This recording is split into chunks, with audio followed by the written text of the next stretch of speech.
the beginning of every year, there's a quiet moment no one really talks about.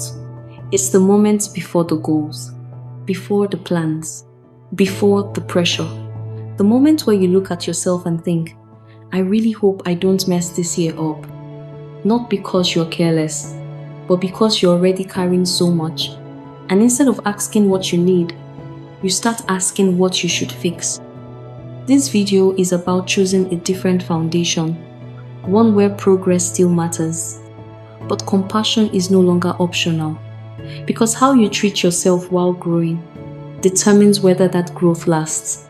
Most of us were never taught how to be kind to ourselves while growing. We were taught how to push, how to endure, how to keep going even when something inside us was quietly unraveling. We learned that rest had to be earned. That struggle was proof of effort. That being hard on yourself was the same thing as being responsible. So when a new year begins, we don't naturally reach for gentleness. We reach for control. We tell ourselves, this is the year I stop making excuses. This is the year I fix everything. This is the year I finally become who I'm supposed to be. And it sounds motivated.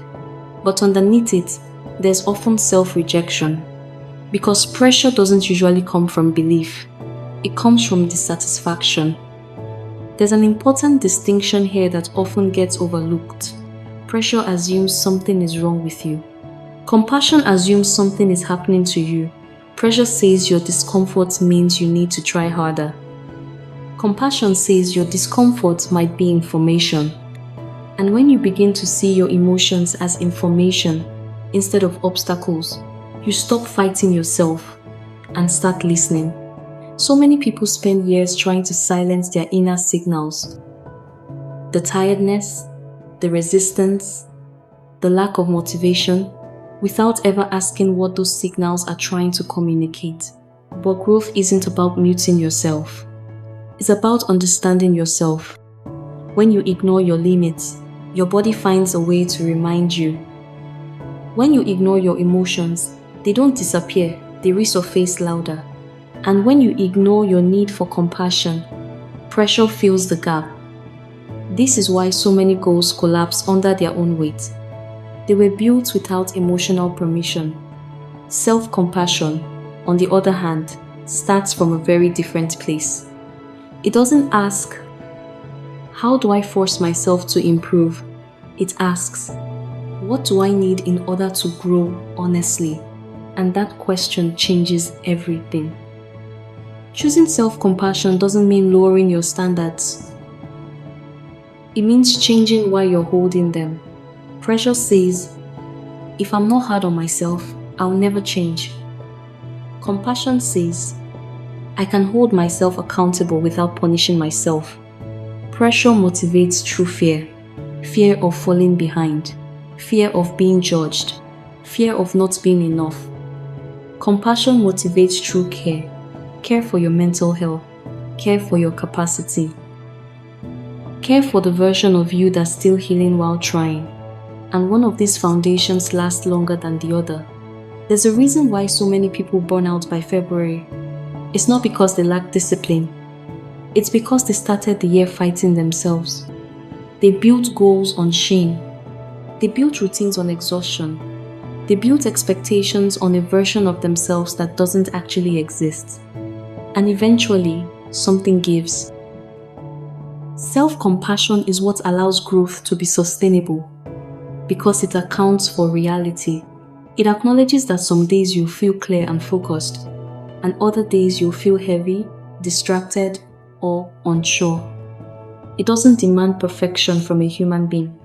Another reason pressure fails us is that it treats life like a controlled environment, as if nothing unexpected will happen, as if energy levels stay consistent, as if emotions don't fluctuate, as if loss, change, and uncertainty don't interrupt plans.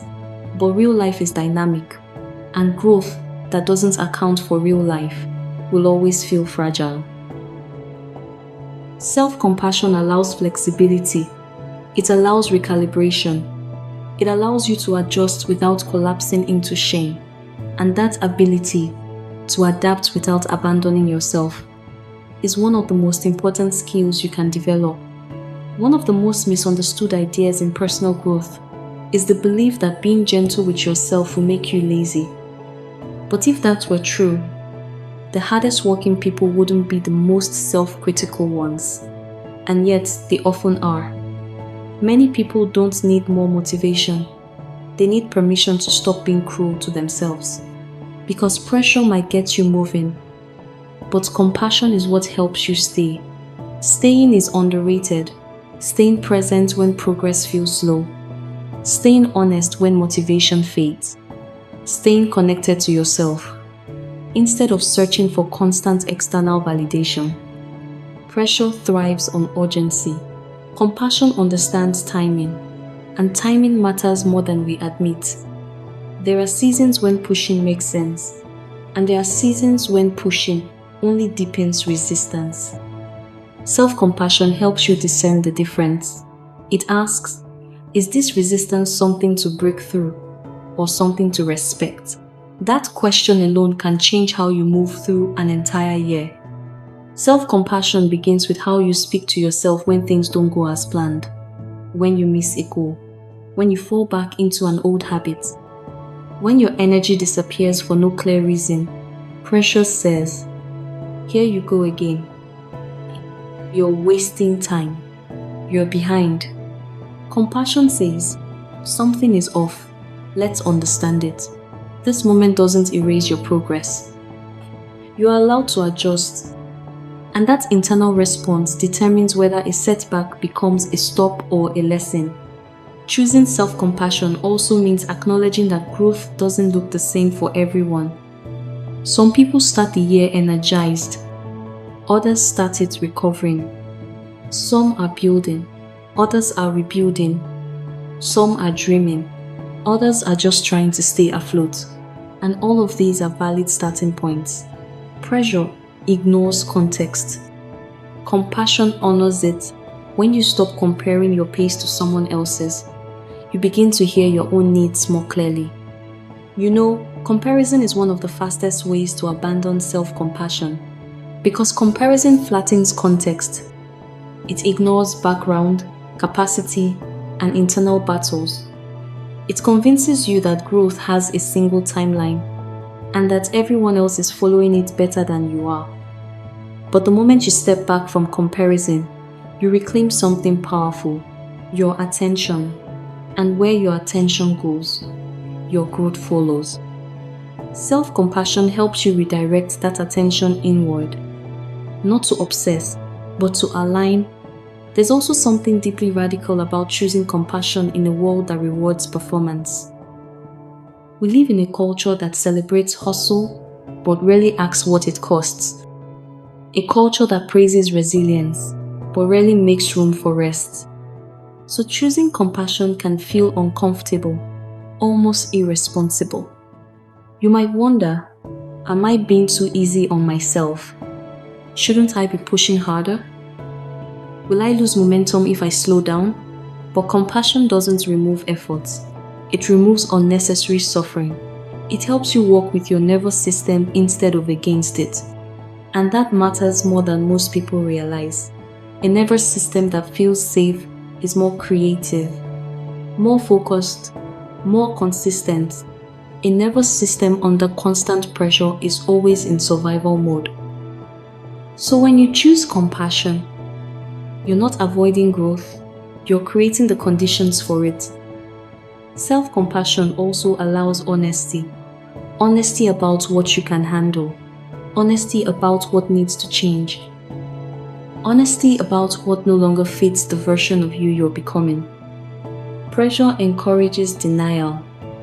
Compassion encourages truth. And truth is always the better foundation. This year doesn't need to be the year you prove something. It can be the year you listen more closely. The year you stop overriding your intuition. The year you build slowly but intentionally. Choosing self-compassion over pressure doesn't mean every day will feel calm or clear. There will still be uncomfortable moments, hard conversations, days when progress feels invisible. But instead of abandoning yourself in those moments, you stay. You learn how to support yourself through discomfort instead of demanding that it disappear. And that's a skill worth building. If this year is about anything, let it be about becoming someone who doesn't disappear when things get hard.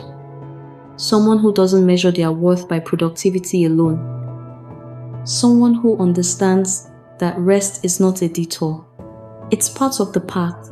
Self-compassion teaches you how to pause without quitting, how to reflect without spiraling, how to grow without self-betrayal. It doesn't rush the process. It respects it. And when you look back at the end of this year, you may realize something important, that the most meaningful progress you made wasn't visible to everyone else. It happened quietly, in the way you learned to speak to yourself, in the way you handled setbacks, in the way you chose care over criticism. So you don't need to tighten your grip on life. You can soften it. You can choose a foundation that supports you, not one that constantly demands more. Because growth built on compassion doesn't just change what you achieve, it changes how you live. If there's one thing I hope you take into this year, it's this. You don't need to be at war with yourself to grow. You don't need to prove your worth through suffering. You don't need to punish yourself into becoming better. You can grow with yourself. You can learn without humiliation. You can change without erasing who you've been. That choice, to stay on your own side, will quietly influence every decision you make this year. Before you move on to the next thing today, take a moment and notice how you've been speaking to yourself lately. Not with judgment, just awareness. If you feel comfortable, share one small way you're choosing kindness toward yourself this year, even if it feels unfamiliar. And if this message connects with you, you may want to watch my previous video on starting again without pressure. I'll leave the link on the screen and in the description. They're meant to be experienced together. If you like more reflections like this, support the channel by liking the video and subscribing. We're building this year on care, not force. I'll see you in the next video.